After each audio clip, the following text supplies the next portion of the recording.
우리가 하나님의 말씀을 들을 때면 하나님은 누구신가 하는 것을 생각해 보게 됩니다. 하나님은 어떤 분이실까요? 하나님은 완전한 공의이시다라고 말씀합니다. 또 하나님은 죄가 없으셔서 죄가 가까이 할 수도 없습니다. 이러한 하나님 앞에 갈 수 있는 사람, 완전한 공의 앞에 설 수 있어야 할 것이요, 죄가 없는 사람이어야 할 것입니다. 죄가 없는 사람, 그 죄가 없는 사람을 찾아보려고 할 때에 아마도 아무도 찾지 못할 것입니다. 그러기에 죄가 있는 사람이 하나님 앞에 선다면 죄 없으신 하나님의 그 모습으로 인하여서 죽을 수밖에 없습니다. 그런데 예수님께서는 사람이셨습니다. 사람이셨지만 죄가 없으셨습니다. 하나님의 말씀에 온전하게 순종하셨고 예수님은 온전하여 지셔서 하나님의 보좌 우편에 지금도 앉아 계십니다. 영원한 대제사장이 되신 것입니다. 하나님의 사랑 안에 거하게 하는 대제사장은 영원하십니다. 그리고 이 영원한 대제사장은 의의 왕이요 평강의 왕이며 또한 믿는 자들에게 영원한 생명을 주실 수 있는 제사장입니다. 하나님께서 이 제사장을 그냥 세우신 것이 아니라 반드시 이루어 주신다는 맹세로 세우셨습니다. 그러기에 우리 사람의 모습을 볼 때마다 예수 그리스도를 믿고 하나님 앞에 선다는 마음들을 가지고 있지만 매 순간순간 죄가 있다 하는 것을 발견하게 될 때마다 우리는 하나님 앞에 어떤 때 두려워할 수 있습니다. 이럴 때에 하나님 앞에 나온다는 것이 불안해지기도 하고요. 또 예배드리러 나오는 것 자체가 괜히 싫어질 때가 있습니다. 왜 우리가 일상적으로 쓰는 말 있죠? 방귀 낀 놈이 성낸다. 그러듯이 마음속에 죄가 있는 마음이 자꾸 찔림이 되니까 이 하나님 앞에 어떻게 나갈까 하는 그 두려움 때문에 오늘은 쉬어야겠다. 그런 생각을 가지게도 되는 것입니다. 이럴 때에 우리에게 바로 죄가 없으시며 완전한 사람이시며 또한 영원한 대제사장이 되시는 예수님이 계신다는 것, 큰 희망이 되고요. 또한 이 예수님을 통해서 하나님 앞에 설 때에 우리의 이 죄된 마음들이 씻겨지고 용서되고 또한 새로운 마음으로 변화될 수 있다는 희망, 그것 때문에 오늘도 이 시간에 우리가 예배를 드릴 수 있게 되는 것입니다. 이런 내용들을 생각할 때면은 대제사장이 왜 이렇게 해 주실까? 아니면 대제사장이 그렇게 있다고 해서 진짜 우리의 죄가 용서되는 것이고 또한 하나님께서 우리를 받아주시는 걸까? 그런 의문을 가질 수 있게 됩니다. 그런 의문이 들 때마다 하나님께서는 구약 성경 이스라엘 백성들을 통하여서 미리 모형적으로 말씀하시고, 봐라, 이렇게 했을 때에 내가 그들을 살려주었고 이렇게 했을 때에도 내가 그들을 붙들어 주었다. 그러니 이제는 완전한 대제사장이신 예수 그리스도가 오셨으니까 그분 안에서는 구약 백성들에게 보여줬던 것보다 더 크게, 더 완전하게 너희들을 구원할 수 있다라고 말씀하시는 것입니다. 그래서 오늘 말씀 가운데에도 2절 말씀을 보면 이렇게 말씀합니다. 성소와 참 장막에서 섬기는 이시다. 예수 그리스도가 대제사장이신데 이 대제사장은 성소와 어디죠? 참 장막에서 섬기는 이시다라고 말씀해주고 있습니다. 성소와 참 장막, 구약시대에도 성소가 있었고요, 참 장막이 있었습니다. 이 성소와 참 장막이 어떻게 생겼느냐 하는 것을 우리는 성경을 통해서 살필 수 있는데요.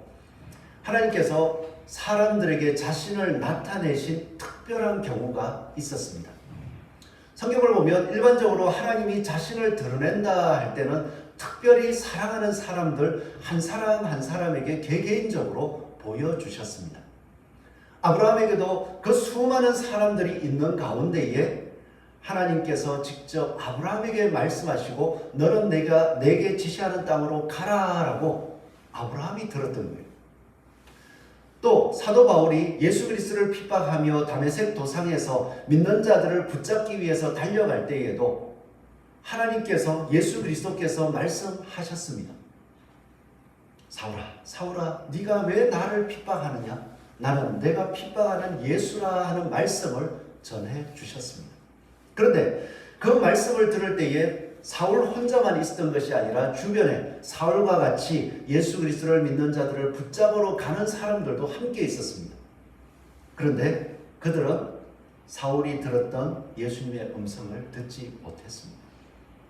성경에서는 이처럼 특별히 사랑하는 사람들에게 하나님이 자신을 보여주시고 자신의 일들을 감당하게 해주셨는데 이것이 아주 집단적으로 일어난 사건이 하나가 있습니다. 바로 이스라엘 백성들이 애굽에서 탈출한 이후에 하나님의 백성이 되기 위해서 시내 산이라는 곳에 도착해서 하나님과 언약을 맺을 때 최소 60만, 장정만 60만이라는 사람들이 하나님의 임재하시는 모습을 직접 보았고 하나님의 음성을 직접 들었고 그럼에도 불구하고 하나님의 모습을 보고 들었음에도 불구하고 죽지 않는 놀라운 역사가 일어났었습니다. 이것이 바로 성막의 모형입니다. 자, 이 사건들을 먼저 좀 설명을 해야겠더라고요. 어떻게 설명을 해야 되나 하는 고민들을 참 많이 했는데 오늘도 좀 이따가 그림을 한번 볼 거예요. 먼저 이스라엘 백성들이 출애굽한 사건이 왜 성막으로 이어지게 되느냐, 왜 모형이나 하는 것을 이해를 해야 되는데요. 하나님께서 이스라엘 백성들을 출애굽하였습니다. 이스라엘 백성들을 애굽에서 탈출한 사건은 하나님께서 이스라엘을 구원하신 모습입니다. 맞죠? 이스라엘 백성들은 하나님을 열심히 찾고 하나님을 믿고 하나님을 부르짖고 하나님의 뜻을 따라 사는 가운데에 구원해 주신 게 아닙니다. 단지 이스라엘 땅에서 애굽 땅에서 너무나도 힘이 들고 지쳐서 누구 하나 구원자가 없을까 왜 마음속에 일어나는 탄식, 그 탄식을 할 뿐이었습니다. 그때에 하나님께서는 그냥 아브라함의 자손이라는 것을 기억해가지고 내가 친히 찾아가서 애굽의 모든 신들을 멸하고 애굽이 이스라엘 백성들을 보내주도록 만드셨습니다. 하나님이 친히 구원하신 거죠. 그래서 출애굽기 14장부터 24장까지 나오는 내용이니까 오늘 말씀을 들으시고 집에 가셔서 한번 그러한가 다시 한번 살펴보시기 바랍니다. 출애굽기 19장 4절 말씀을 보면 내가 애굽 사람에게 어떻게 행하였음과 내가 어떻게 독수리 날개로 너희를 업어 내게로 인도하였음을 너희가 보았느니라. 하나님이 구원하신 걸 봤다는 얘기예요. 그리고 나서 하나님은 구원한 사람들에게 이렇게 얘기합니다. 19장 5절 6절인데요. 온 세상이 다 내게 속하였나니 너희가 내 말을 잘 듣고 내 언약을 지키면 너희는 모든 민족 중에서 내 소유가 되겠고 너희가 내게 대하여 제사장 나라가 되며 거룩한 백성이 되리라. 너는 이 말을 이스라엘 자손에게 전할지니라.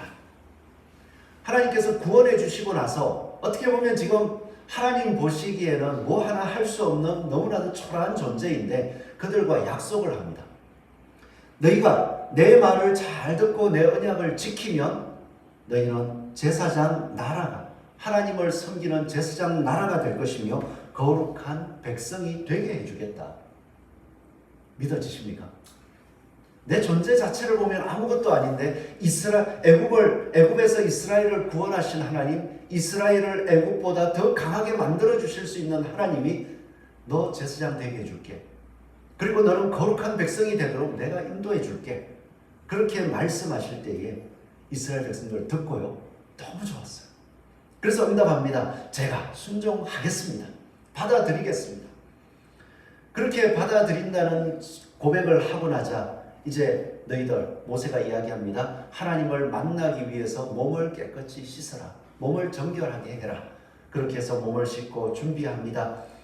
그때 하나님께서 이제 모세를 통하여 말씀하시는데요. 내가 신의 산에 임할 것이니까 한 장을 이제 딱 넘겨볼까요? 파워포인트를 딱 넘겨보면 그림이 하나 나올 거예요. 신의 산에 임하셔서 내가 임할 거니까 어떻게 해라 하냐 하면 자, 제일 밑에 테두리라고 적혀있죠. 삼각형은 신의 산입니다. 그리고 그 테두리에 백성들이 그 산에 접근하지 못하도록 테두리를 쳤습니다.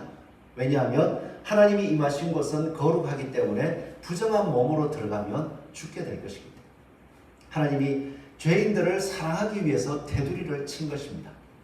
그리고 모세는 그 하나님의 말씀대로 순종하겠다고 응답했다는 소식을 전하기 위해서 하나님이 택해 주셨으니까 시내산 꼭대기 임재하신 하나님께로 나아갔습니다.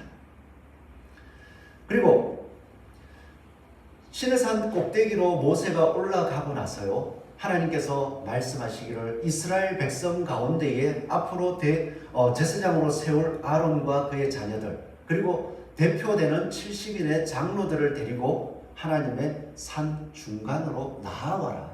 제가 좀 선을 하나 그어놨죠. 중간에 이유가 있습니다.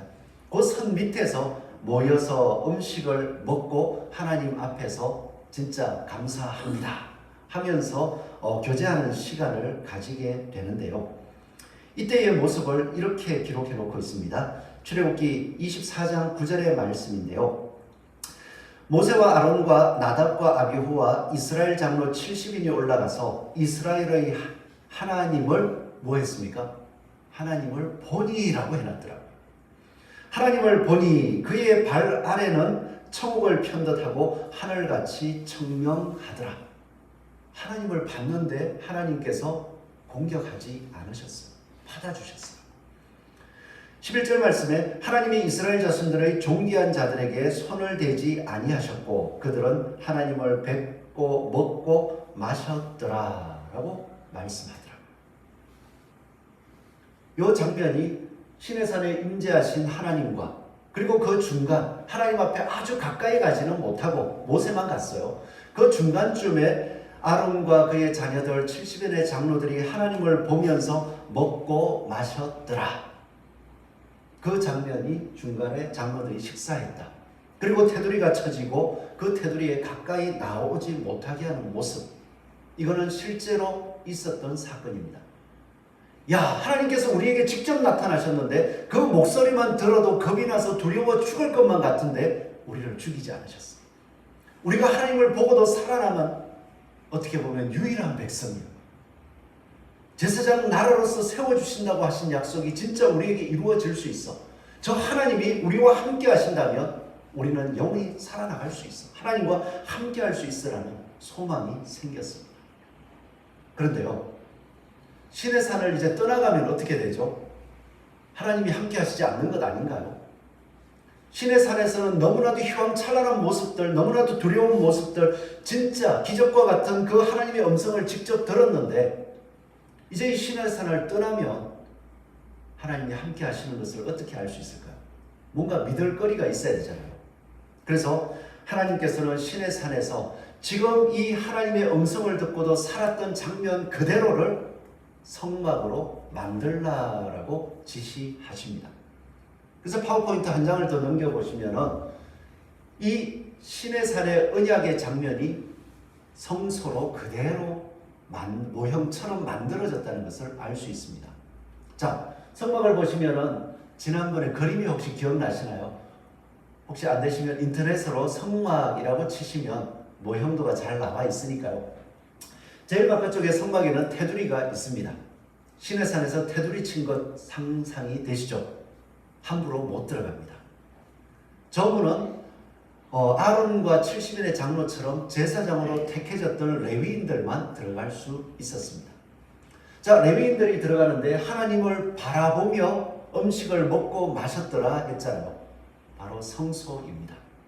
성소에는 제사장들이 들어가서 거기에 떡상을 놓고 향을 피우고 기도하고 그리고 등잔불을 밝히는 곳입니다. 하나님을 뵙고 먹고 마시는 곳입니다. 그리고 그 위에 지성소가 있죠. 그 지성소에서는 하나님의 음성이 들려졌고 그 음성은 바로 십계명이었습니다. 저 지성소에는 1년에 한 번 하루 대속죄일이라고 하는 날에 하나님께 대제사장이 홀로 들어갔었습니다. 그러기에 하나님께서 시내산에 약속하신 것처럼 성소가 가는 그 모습, 성소가 너희와 함께하는 그 모습은 하나님의 언약이 그대로 이루어진다는 것을 보여주는 모형이었습니다. 그런 모형인데도 저 하나님의 존전에는 허락받은 대제사장만 그것도 1년에 딱 한 번 들어가는 거예요.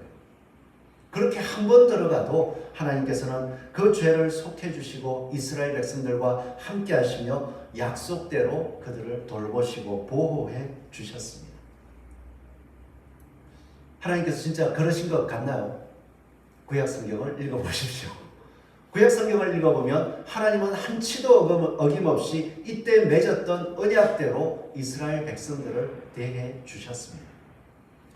그러면 이렇게 모형으로 만들어 놓았던 언약을 지금도 이때 당시에 지키고 있었고 제사를 드리고 있었는데 그 모형대로 하면 괜찮지 않느냐? 예수님께서 오셔서 그 모형이 참된 모습이 무엇인지를 보여주셨어요. 이제 한 장을 더 넘겨보시면은 그림을 또 그려봤습니다. 한 장을 파워포인트 한 장을 더 넘겨보면요. 어떤 그림이 나오냐 하면 시내산 언약의 모습들이 보여지죠. 그 시내산 언약의 모습이 보여지는데 그 옆을 보십시오. 땅에 있는 이런 건물적인 모형이 아니라 수직적인 모형으로 생각을 해보십시오. 아니 모형이 아니라 사실입니다.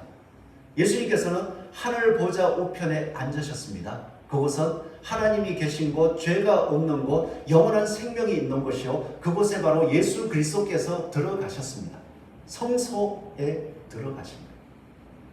그리고 사람이 그 성소에 못 들어가도록 막힌 것이 아니라 바로 교회라는 곳에 하나님의 자녀들을 세우시고 이제는 우리 각자가 예수 그리스도에게 직접 나아감으로써 하나님의 보좌로 나아갈 수 있도록 길이 열려버렸습니다. 이제는 예수 그리스도를 믿고 예수 그리스도의 언약을 믿는 성도들 한 사람 한 사람 누구든지 예수 그리스도의 이름 안에서 하나님께 직접 나아가는데 죄가 있음에도 불구하고 죽지 않는 하나님을 뵙는 모습으로 살아갈 수 있게 되었습니다. 우리 모두가요, 바로 그 신의 산 중간까지 가서 하나님을 뵙고 먹고 마셨더라 하는 그 모습처럼 하나님과 동행하며 살아갈 수 있는 제사장이 된 것입니다. 이게 신약 성경에서 계속 반복되고 있는 내용이에요. 그래서 베드로가 이야기합니다. 말씀을 생각해 보세요. 이스라엘 백성들을 애굽에서 건져내었습니다. 예수님께서는 우리를 어디에서 건지셨습니까? 죄에서 건져주셨습니다. 죽음에서 건져주셨습니다. 그리고 우리에게 어떤 언약을 주셨습니까? 내가 너희에게 영원한 생명, 내가 부활하여서 하나님의 존전에 선 것처럼 너희의 육신이 부활되어서 영원한 생명을 얻게 될 것이라는 약속을 주셨고요. 그 약속의 맹세로서 우리와 피의 언약을 자신을 제물로 드리면서 언약을 맺으셨습니다. 우리는 그 언약을 믿을 때에 말씀하신 대로 내가 예수 그리스도를 믿을 때에 하나님의 자녀가 되었으며 예수 그리스도가 부활하심처럼 나의 결국에는 그 모습으로 변화할 것이며 그러므로 말미암아 예수님께서 말씀하신 사랑의 언약을 따라서 살겠습니다. 라고 혹시 응답하셨나요? 응답하시는 분들이 지금 아마 여기 다 앉아 계시는 거겠죠. 저는 그 예수님을 알았습니다.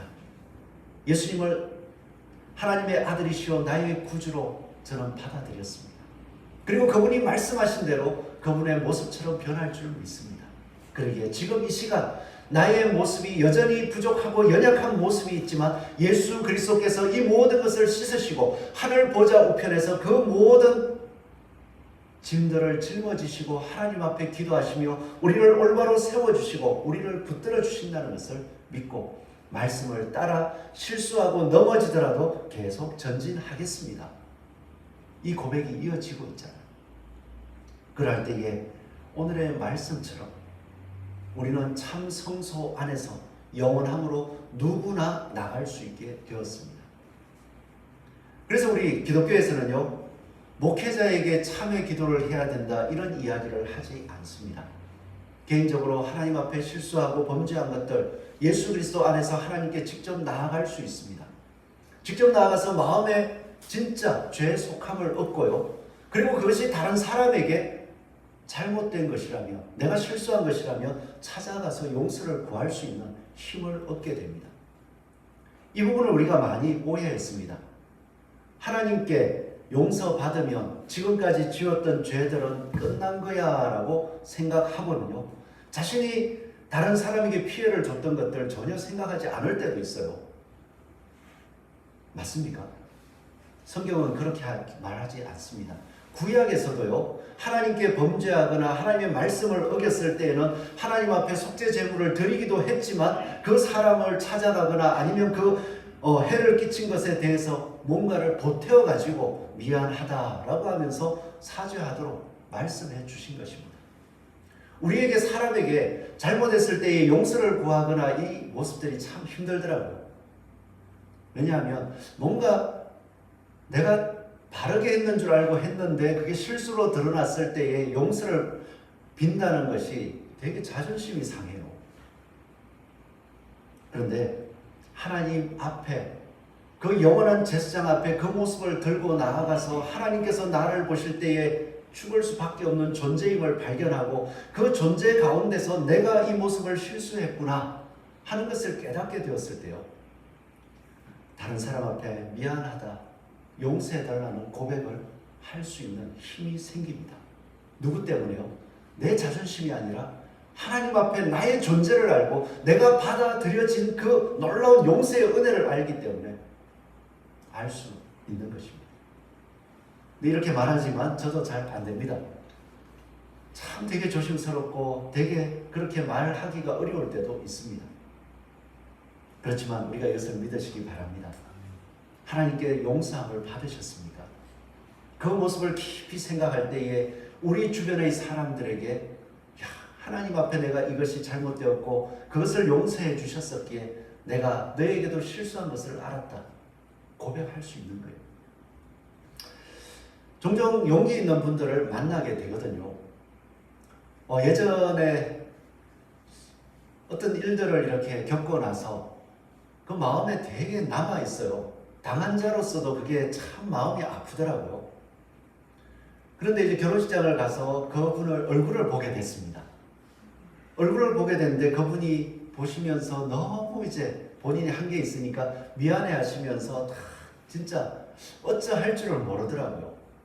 그래도 그 모습을 보면서 이미 오랜 시간 기도하면서 마음으로는 정리를 해놓았으니까 그래도 반갑게 맞이하고 인사를 드렸습니다.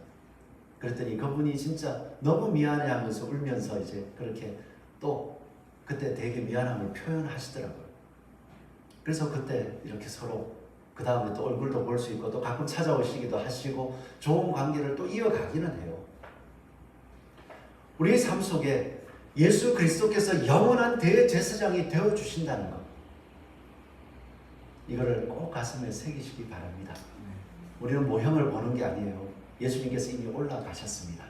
그리고 우리는 올라가신 그 예수님을 통하여서 하나님의 존전에 서는 삶을 살아가고 있는 것입니다. 죽지 않습니다. 그 은혜를 가지고서 하나님께서 우리에게 예수 그리스도를 통하여 말씀하셨던 것처럼 올바른 일들을 추구하는 빛된 삶을 살기를 힘쓰는 저와 여러분 되시기를 소원합니다. 제가 자꾸 저도 부족하다 이런 이야기를 하니까 좀 믿음이 안 가시죠? 이렇게 말씀을 자꾸 드릴 수밖에 없는 이유가 최근에 넷플릭스에서 보니까 신의 대리인인가요?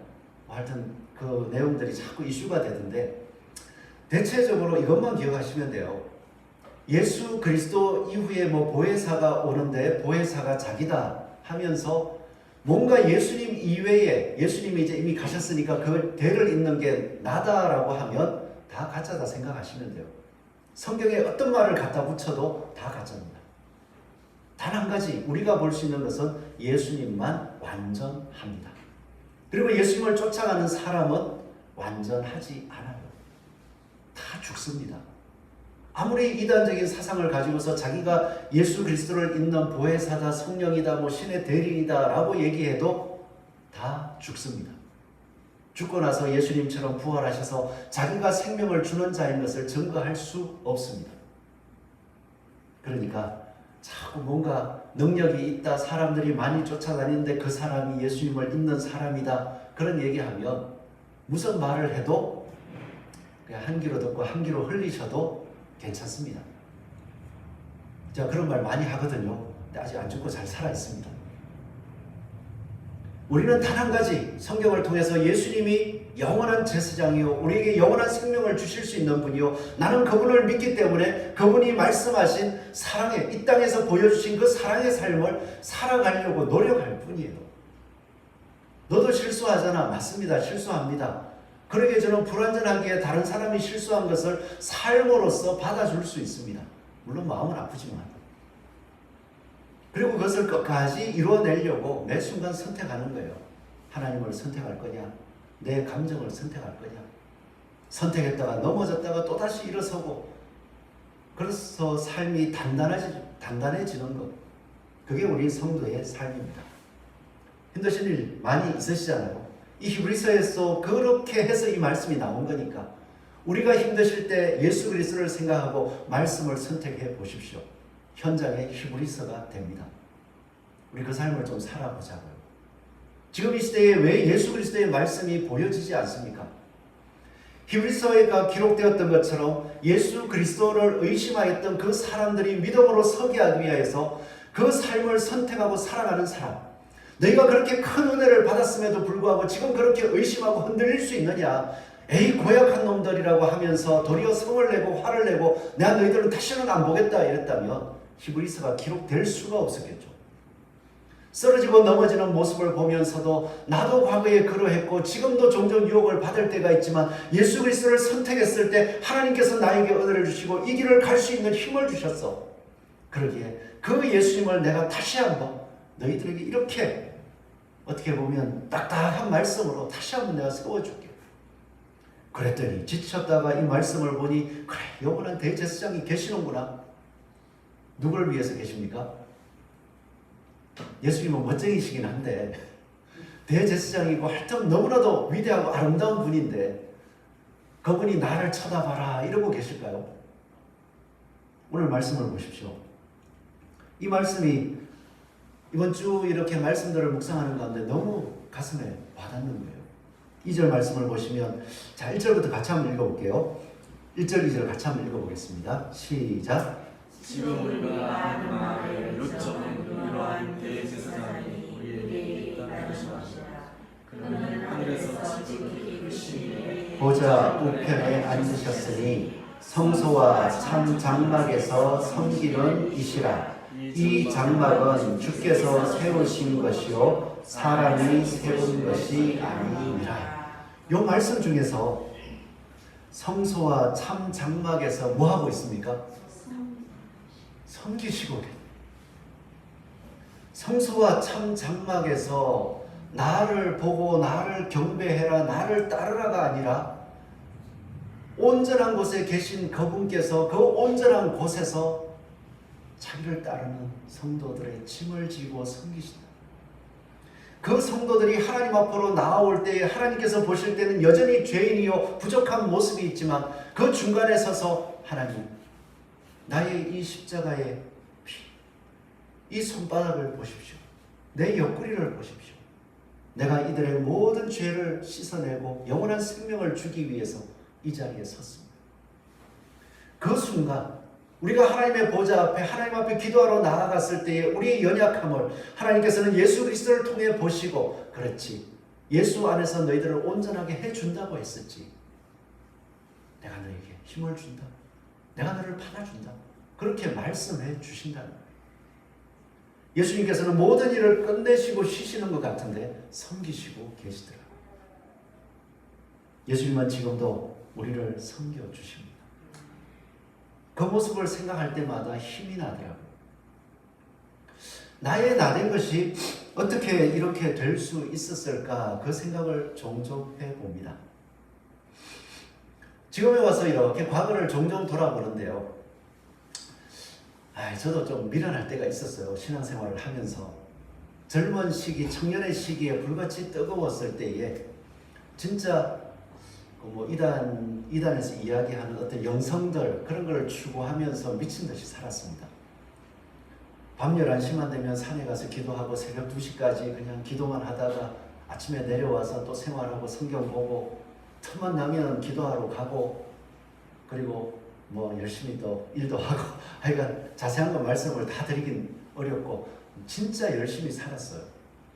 그런데 그 모든 것이 끝나고 나서 어느 정도 이제 정리를 한답시고 삶을 딱 돌아보니까 남는 게 하나도 없더라고요. 도리어 결혼하고 나서 이제 빚만 많이 쌓였었어요. 그랬는데 모든 게 그렇게 무너지고 나서 하나님 앞에 기도하면서 그래도 하나님 앞에 기도를 했어요. 아이 뭐 이런 게 있어 하고 예수님을 안 믿었으면 될 건데 하나님 앞에 또 그래도 뭔가 이 하나님 뭔가 억울합니다. 그래서 그 집 가까운 교회 가서 밤마다 기도하고 하는데요. 아 분이 안 풀리는 거예요. 그런데 어느 순간 기도할 때에 기도를 마치고 집으로 돌아가는 그 길에서 하나님의 말씀이 생각이 나는 거예요. 하나님께서 아브라함을 지명하여 부르시고 그 초라한 아브라함에게 복을 주신다 해서 그 쭉 이어져가는 말씀들이 그냥 뭐가 묻지도 따지지도 않고 마음에 생각이 나더니 그냥 믿어지는 거예요. 그리고 그 밤하늘에 탁 하늘을 보니까 별이 떠 있고 그래 하나님은 아브라함에게도 해주셨듯이 내가 비록 이런 진짜 올바른 마음으로 했지만 결과는 진짜 안 좋게 나왔지만 하나님이 해주실 거야. 그 믿음이 생기니까 또 기도하러 가는 거예요. 근데 그때를 종종 생각할 때 내가 기도했으니까 그냥 하나님이 뭔가 은혜를 주신 거야 그 생각을 했었어요. 근데 이 말씀들을 보면서 가만히 생각하니까 그 아무것도 아닌 어떻게 보면 실수투성이요 실패투성이었던 그 삶 속에 다른 사람들이 바라볼 때에 예수 믿고 저렇게 되었냐라고 얘기할 그 실패의 순간에 제가 기도한들 뭐 올바른 믿음이 있었겠습니까?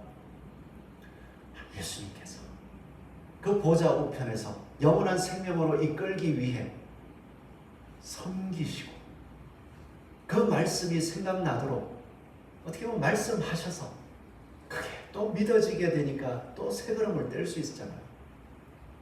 그 결과로 인천까지 올라왔고 인천에서 여기까지 온 거예요. 하나님이 섬겨주셨습니다. 여러분을 하나님이 지금도 섬기고 있습니다. 하나님이 여러분들을 섬기실 때에 여러분들은 그 섬김을 받고 사람을 섬겨보지 않겠습니까? 자식들 때로는 밉죠. 또 그리고 주변의 사람들 직장 생활을 할 때에도 참 미운 사람들 많죠. 요즘 갑질하는 사람도 참 많다 하더라고요. 어제 간만에 한 10몇 년 전에 가르쳤던 이제 학생들이 와서 교제를 좀 가졌습니다. 어느 순간 나이 30이 되고 직장 생활에서 어느 정도 이제 자기들 사회생활을 막 얘기하더라고요. 근데 이해가 안 된대요. 아르바이트생을 이제 관리하는데 도대체 이해를 할 수가 없대요. 아르바이트생이면 음식을 만지니까 청결을 해야 되는데 손톱에 네일 아트를 이렇게 붙여 놓듯이 그 손톱을 기르는데 음식을 만지니까 그거 좀 잘라라 했더니 대답을 하는데 안 자르고 한 달 동안을 그렇게 순간순간 얘기해도 안 자르더니 나중 되니까 저 못하겠어요. 손톱을 자를 수 없어요. 이해가 안 된다는 거예요. 뭐 제가 듣기에도 이해가 안 되더라고요. 그런 세대들을 겪어가고 또 살아가는 가운데에 참 힘듭니다. 그런데요, 우리가 하나님을 섬기는 하나님께서 우리를 섬겨주시는 모습을 안다면 우리가 그 사람들을 올바름이 무엇인지 섬겨가야 안 되겠습니까? 그 섬김을 통해서 하나님을 보여줄 수밖에 없습니다. 하나님은 사랑이시다고 예수 그리스도를 믿는다고 하면서 그런 모습들을 그냥 손가락질만 하고 끝내겠습니까? 하여튼 이게 뭐 아픈 일들이니까 섬긴다는 건 아픈 일이니까 우리 각자가 주님께서 지금도 나를 섬겨주고 받아주고 내 죄과 하나님 앞에 설 수 없는 죄가들을 씻어주고 계신다는 걸 기억합시다. 그럴 때에 우리는요 이 땅에서 주님이 약속하신 사랑의 삶을 실천해 갈 수 있습니다. 그리고 그런 사랑의 삶을 실천해 갈 때에 예수님이 나를 끝까지 지켜주실까? 의심이 들지 않습니까? 이렇게 부족한데 여전히 부족한데 지켜주실까? 하나만 기억하시면 돼요. 예수님은 자기 마음을 따라 하는 게 아니라 언약을 따라서 사랑해 주십니다. 내 피를 흘림으로써 내가 너희들을 샀다는 그 언약, 나를 믿는 자는 하나님의 자녀로서 영원한 생명에 이르게 해주시겠다는 그 언약을 이루시기 위해서 우리를 한 사람 한 사람 매 순간마다 대해 주신다는 거예요. 우리가 예수 그리스도를 알면서도 부인하지 않는 이상 그러니까 걱정이 없어요. 좀 실수해도 괜찮습니다. 근데 저는 좀 성질을 낼 수 있어요. 그러다가 또 풀리기도 하겠지만요. 예수님께서는요, 그래도 언약을 따라서 보십니다.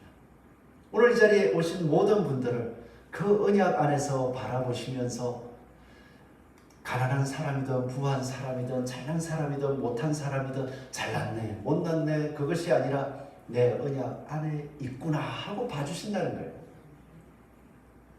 우리도 그렇게 봐야 안 되겠습니까? 이번에 이제 한 주간 3박 5일인가요? 필리핀을 좀 다녀왔습니다. 이제 3년간 코로나를 지나면서 목사님들이 너무 힘들어 하시고 교제하기도 힘든 가운데에 좀 어렵게 이제 목사님들이 준비를 해서 필리핀에 원래는 쉬러 가자 했는데 이 수련회를 다녀왔어요. 저도 그게 불만이었습니다. 아니 힘든데 쉬러 가지 왜 수련회냐? 가서 예배 드린다 하고 강의 듣는다 하고 그럴 거면 거기 말고 여기서 듣지. 에어컨 빵빵하게 나오는데 갔더니 많이 덥더라고요. 그리고 도착해서 그 일정들을 다 알고 또 제가 이제 목사님들 중에서 어리니까 조장을 맡아라 해가지고 또 이제 신경 쓰면서 했습니다. 예배를 드리러 가는 데에 그 교회까지 가는 풍경이요. 70년, 우리나라 70년대, 80년대, 2000년대가 다 섞여 있는 거예요. 어느 지역을 보니까 너무너무 가난한 지역, 그 사는 모습들이 진짜 우리 예전 한 7, 80년대의 모습. 그리고 조금 더 지나가면 번화가가 나오면서 마치 서울 중심과 같은 모습. 그리고 조금 더 지나니까 공장 단지들이 쭉 있는데 그 공장 단지에서 진짜 힘들게 일하는 사람들도 있더라고요. 그리고 교회가 그걸 다 지나서 이제 예쁘게, 저희보다 더 넓었어요. 예쁘게 하나 지어져 있었습니다. 그래도 여전히 뭐 예배를 드리냐, 목사가 그러면 안 되는데 그죠? 쉬러 가야지 그 생각이 있었는데 딱 버스에서 내리는 순간 그 교회 현지인들이 앞에 줄을 쫙 서서 환영해 주는데요. 어린애로부터 시작해서 어른에 이르기까지 얼마나 환영을 해 주는지 뭔가 마음이 좀 짠하게 이제 마음이 열리려 합니다. 그리고 2층으로 올라가서 예배 자리에 딱 앉았는데 그 교회의 젊은 청년들이 찬양 인도를 하는 거예요. 우리가 익히 하는 부흥이라는 찬양과 그 찬양들을 영어로 이렇게 하니까 대충 이제 음을 알고 하니까 같이 찬양을 하는데 그 예배 가운데에 그들의 마음과 또 하나님께서 함께 하시는 게 딱 느껴지니까요. 싹 녹아버리더라고요. 좀 쉬고 싶다 이게 아니라 그렇지. 바로 이거예요. 하나님께서 은혜 주시면 우리의 이 외적인 것들을 보지 않고 이길 힘이 생기는 거예요. 그게 너무 좋더라고요. 하나님께서는 이 한국뿐만 아니라 그 필리핀이라는 그 지역, 어떻게 보면 가난한 그 나라에서도 언약을 따라서 가난해서가 아니라 뭐 잘나서가 아니라 언약을 따라서 나를 믿는 자를 고백할 때에 우리가 하나님의 은혜를 부어주셨다고 아는 그 모습 그대로 부어주시더라고요. 제 속에는 좀 쉬었으면 좋겠는데 이 마음이 있는데도 그 모습 속에서 또 하나님을 볼 수 있게 해주시더라고요. 이게 언약을 따라 우리를 보시는 겁니다.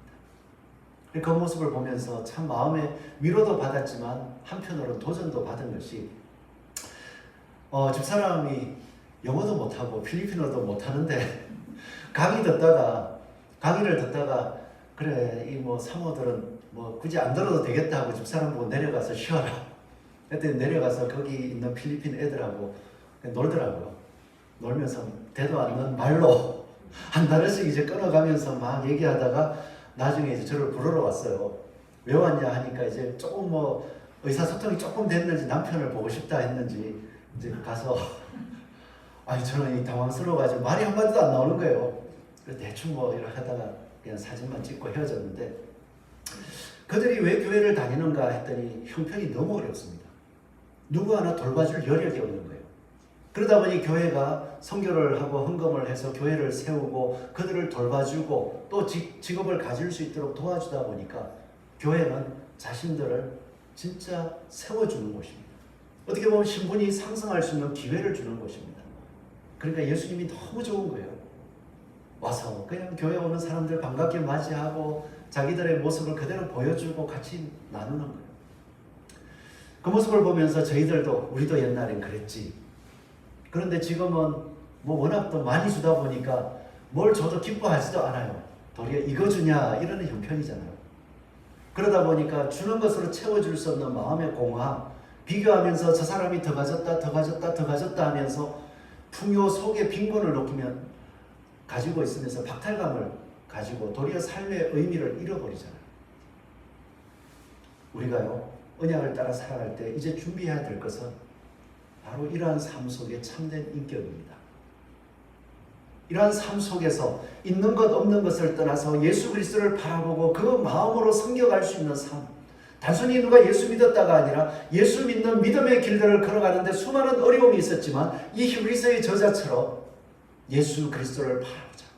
예수 그리스도께서 하신 말씀을 붙잡고 나아가자라고 할 수 있다면 우리는요 필리핀이 성장했을 때에 그 앞선 믿음의 길을 이야기할 수 있는 사람이 될 것입니다. 그리고 지금 이 시대에도 마찬가지예요.